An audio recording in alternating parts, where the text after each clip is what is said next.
পিসিমণি আমি হাত জোর করছি তোমার কাছে, এই একটা সামান্য ব্যাপারকে বাড়িও না প্লিজ।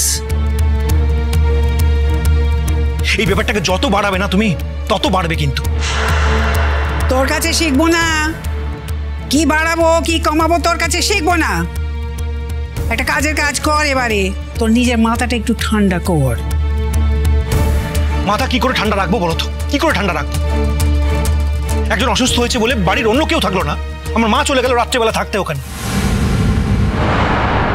আসলে খবরটা নেওয়ার জন্যই মেনলি আমরা এখানে এলাম। মানে এরকম একটা আনন্দের দিনে এত বড় একটা দুর্যোগ, বাড়ির সবাই তো চিন্তা করছে, বাড়িতে গিয়েও তো খবরটা দিতে হবে সবাইকে, তাই না কাকু? এবার আমরা এগোই। হ্যাঁ চলো এগোই। আসলে ওই বুড়িটাকে একবার যদি দেখতে পেতাম, কেউ কি একবার ওকে একটু ডেকে আনতে পারবে? আমি আপনার ভাইজিকে যতদূর চিনেছি তাতে উনি আসবেন না। এখন যেই ডাকুক না কেন, নূতন যতক্ষণ ওই ঘরে রয়েছে ততক্ষণ উনি কারোর কথায় কোথাও যাবেন না। তাহলে খবরাখবর নিয়ে কালই আসা যাবে। একটাই আসার কথা যে ওনারা বলছেন যে গ্যাস থেকেও হতে পারে। কালকে সকালবেলা টেস্ট করবে সব কটা, এবং সেটা যদি সত্যি হয় ঠিক হয় তাহলে কালকে বিকেলেও ছেড়ে দিতে পারে। বাঁচা যায়। বলছি ছোট দাদু ভাই, নতুন কাউকে যদি কালকে ছেড়ে দেয়, ফর শিওর তুমি জেনে রাখো আমরা নতুন কাউকে আমাদের বাড়িতে নিয়ে যাবো। সেক্ষেত্রে তোমাদের কিন্তু আমাদের বাড়িতেই যেতে হবে, কেমন? ভাবিল আমরা তো হসপিটাল থেকেই যাব, মানে টেস্টের সময় তো সবাইকেই থাকতে হবে, কি হচ্ছে না হচ্ছে সবটা তো জানতে হবে আমাদের, তাই না? হ্যাঁ তাও ঠিক। হ্যাঁ আমি চলে আসবো সকাল সকাল।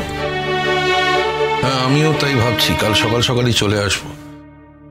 আমি আর ইউনিভার্সিটি যাব না, এখন তো এখানে কিছু করার নেই।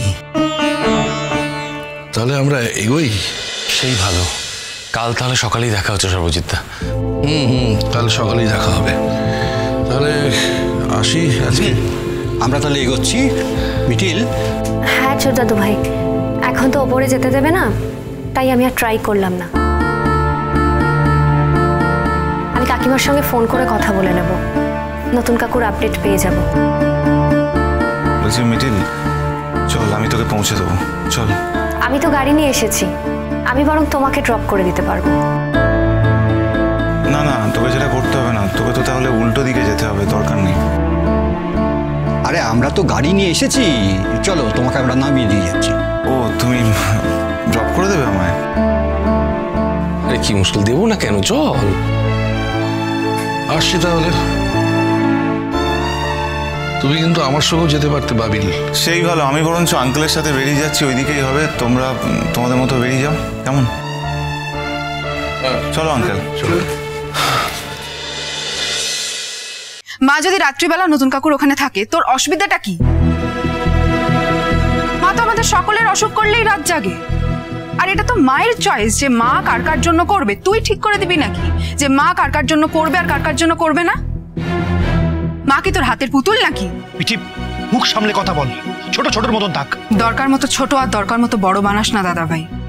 যে কথাটা আমি বলছি সেই কথাটা বলার মতো বয়স আমার হয়েছে। তুই কি মনে করিস তুই যা যা বলবি সেগুলো সব আমরা মেনে নেব? আমরা কেউ তোর কথা মানছি না দাদা ভাই। শোন, তোর এই অন্যায় আবদার অনাচার এগুলো আমাদের খুব খারাপ লাগছে। এখনো সময় আছে, নিজেকে বদলে নে।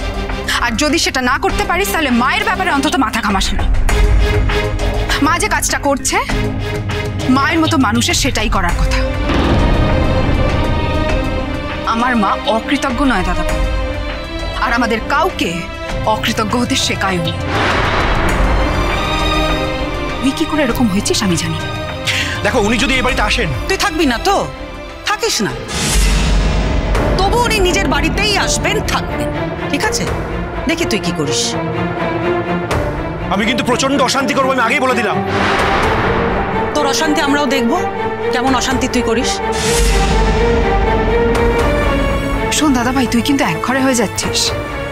তুই একদিকে আর আমরা পুরো ফ্যামিলি একদিকে। বুবলাই, এ বিষয়ে আর কোনো অশান্তি করতে যাস না, হ্যাঁ? নতুনকে আর অপমান করিস না।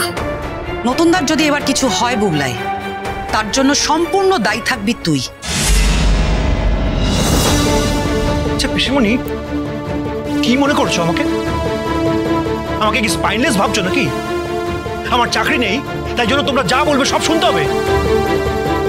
দেখো সবাই, আমি কিন্তু এ বাড়ির বড় ছেলে, তাই বাবার অ্যাবসেন্সে এ বাড়ির আমি গার্জিয়ান। না রে, সরি, তোর মা থাকতে তুই কি করে গার্জেন হবি? তোর ঠাম্মি বেঁচে আছে, তোর মা বেঁচে আছে, আমি তোর পিসি এ বাড়িতে থাকি যখন, তখন আমিও তোর অভিভাবক। তোমরা মেয়ে মানুষ, তোমরা আবার অভিভাবক? খবরদার বুবলাই, ওই 100 বছর আগেকার মান্ধাতার আমলের ধারণা নিয়ে তুমি বসে থাকতে পারো।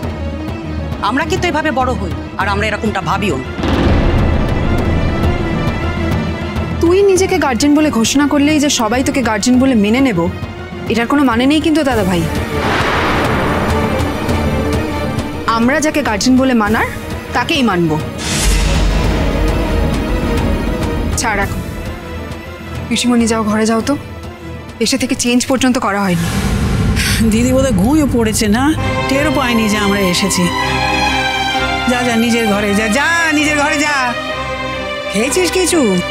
খিদে পেয়েছিল বলেই তো নিচে এসেছিলাম, তারপর তোমাদের যে বক্তব্য শুনলাম আর খাবার ইচ্ছে নেই, বিশ্বাস করো। কতদিন না খেয়ে থাকবি বুবলাই? আচ্ছা, তুই এটা ধরে নিচ্ছিস কেন যে পৃথিবীতে সবাই তোর কথা মতো চলবে? কারোর নিজস্ব কোনো মতামত থাকবে না, কেন ধরে নিচ্ছিস বলতো? এটা ধরে নিলে না তুই নিজেই অশান্তিতে থাকবি বুবলাই। শোন, দুনিয়াটা না অনেক বদলে গেছে, বুঝেছিস? একটু বোঝার চেষ্টা কর। প্রত্যেকের নিজস্ব মতামত আছে, আর জোর করে কারোর মুখ বন্ধ করে দেওয়ার মতো অপরাধ কিন্তু আর কিছু হয় না বুবলাই। আমি তোকে একটা কথা বলে রাখছি, বাই চান্স কাল যদি নতুনদা এই বাড়িতে ফিরে আসে, এই বাড়িতে যেন কোনো অশান্তি না হয়। ভালো করে মনে রাখিস কথাটা। কেউ তোকে সাপোর্ট করবে না, কেউ না, কেউ না।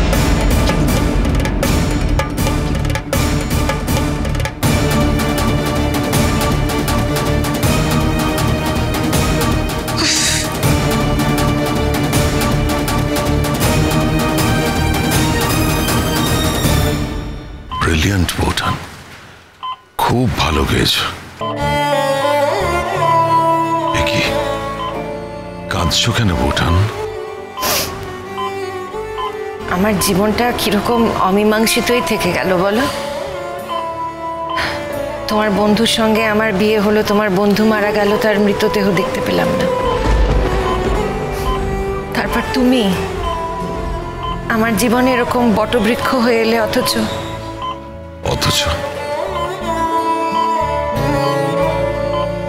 আমাদের সম্পর্কের দেখো কোনো মীমাংসা নেই, কোনো নামও নেই। নামে কি আসে যায় বৌঠান? জানো তো, শেক্সপিয়ার নাম শুনেছ নিশ্চয়ই, মহান লেখক। হ্যাঁ, অতটা মূর্খ ভেবো না আমাকে।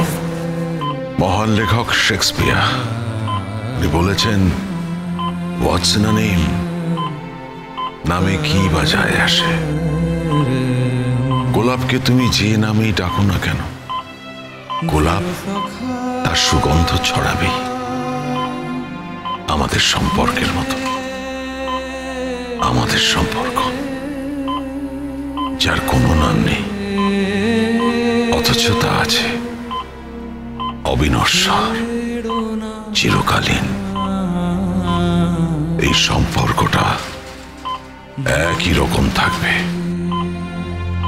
একই রকম।